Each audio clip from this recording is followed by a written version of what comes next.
Rich, can you talk about a little bit about the last play of the game, clock running down? What was the challenge? Was it a challenge just to get the play in? I know y'all felt limited in what you could call, but just getting that signaled in, what was that like? Yeah, the first thing we thought was going to get reviewed because I think our half of our guys on the field were signaling touchdown, thought it was a touchdown. The official clearly marked it short, but it was close enough that thought it'd get reviewed and they'd stop the clock. Well, that didn't happen. The clock was running and running and running, and so you know you'd like to run a sneak anyway, but we were running out of time to get into a formation to get a play called, and so we just quickly called a sneak and tried to get one in there, hoping that they would blow the whistle and review it beforehand, which had never happened. And then the sneak, then we didn't get much push there. I don't know if they were off sides or not, but that didn't work either. So that's how it ended. Was the signaling of that, was there any challenge with the fact that John Rice was just in the game first snaps and all that? No, he did a pretty good job. I think he initially thought it was a touchdown too, like everybody else. And so immediately, what normally happens is immediately, particularly in that situation, the play is over, your eyes go to the sideline to get the signal. At that time, it didn't happen immediately because they thought it was a touchdown. And then by the time they realized it didn't and they looked over, we just had time to get that play, the sneak in, and again, it didn't work. What sort of limitations are there on a quarterback when he's got injured ribs in practice, and how do you kind of handle Matt this week as he's trying to see if he can go? Yeah, the biggest thing is what can you do in practice, and I won't know again more until tomorrow. See if it hurts when he throws. Normally, it's probably more pain when you throw than when you run with it, but we'll find out more as the week goes on. Coach, take me back to the missed field goal on that drive. Snoop looked like he was right on the goal line. They marked it all the way back on the 2-yard line. Was there any thought about getting a replay on that? I'm not sure which one are you talking about. There was the missed field goal when the bad snap on the 1-yard Oh, line, 2-yard line. The play before that, Snoop had ran it, and it was right up on the goal line, and they marked it all the way back on the 2-yard line. I wasn't sure about that spot. I didn't think he was in, but I wasn't unsure about the spot.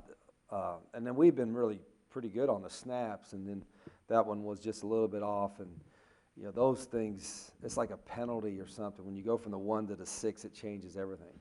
A follow-up with that, if they put you on the 2-yard line, if you were on about the half-yard line where it looked like Snoop made it to, would that have changed the play call there? Would you go under center possibly? Oh, I don't know about under center, but we'd have probably changed the play call for sure, and then probably had 2 downs certainly to get it with that. But that's all in the past. Rich, assuming Matt Corral is healthy, could you possibly see both quarterbacks in the game on Saturday? Yeah, you could see any number of guys. We'll see what happens. Again, it's a little bit different the way we do. I know some guys don't practice their backup quarterbacks who don't get many reps. Ours get a lot of reps. I mean, our kind of reps are usually pretty evenly distributed between 1s and 2s on every position offensively. So we've been trying to get 3 quarterbacks ready, Matt and John Rice and Grant Tisdale, and we'll continue to do that. Give us some comments about the Alabama defense, what you've seen on film. Yeah, I mean, obviously they're really good. They're really good everywhere. I mean, it's no secret. They've got really good players that play really hard, and they're very well coached. And that's the way they've been there, and this year's no different. You look across when there's not much. You see they've had a couple guys get hurt, but the other guys come in. You don't see any drop off. I mean, they're well coached. They play hard. They're obviously really good players. I mean, you can look how they've been recruiting over the years, so it's no secret, and that's in all 3 phases.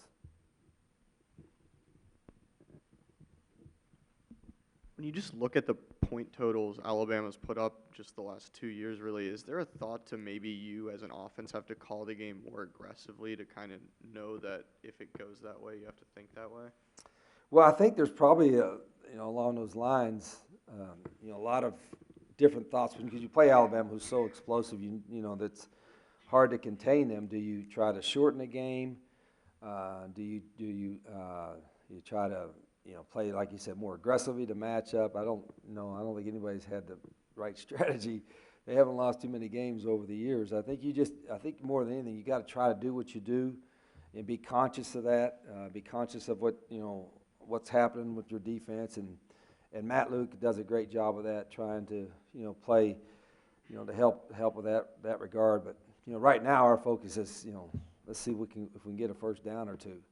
Obviously the best thing to help our defense out is to try to get some first downs and control the ball a little bit. That's a lot easier said than done. Rich, it's probably ancient history at this point, but I was just wondering if you have any memories or thoughts about when you almost ended up at Alabama, that 2 or 3 day period a couple of years back. Just Yeah, what you that's remember a from that. few years back, right?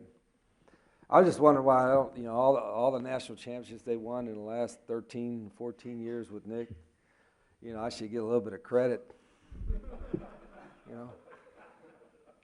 there's no mention at all for my responsibility in helping them win all them championships with Coach Saban, because had I gone there, Nick wouldn't have been there and they wouldn't have been as great as they are right now. So I don't think they're going to put a statue up of me or anything outside there, but yeah, I think about it a little bit when we play them. I'm sure somebody's going to ask me a question, and somebody will probably give me a hard time, give me some grief about it. But they've got the greatest college football coach of all time, and it's worked out really well for them. I can look back and everybody asks, "Do you have regrets?" And I think every coach at probably some point in their career has something that they look back on or decisions they made and think twice about.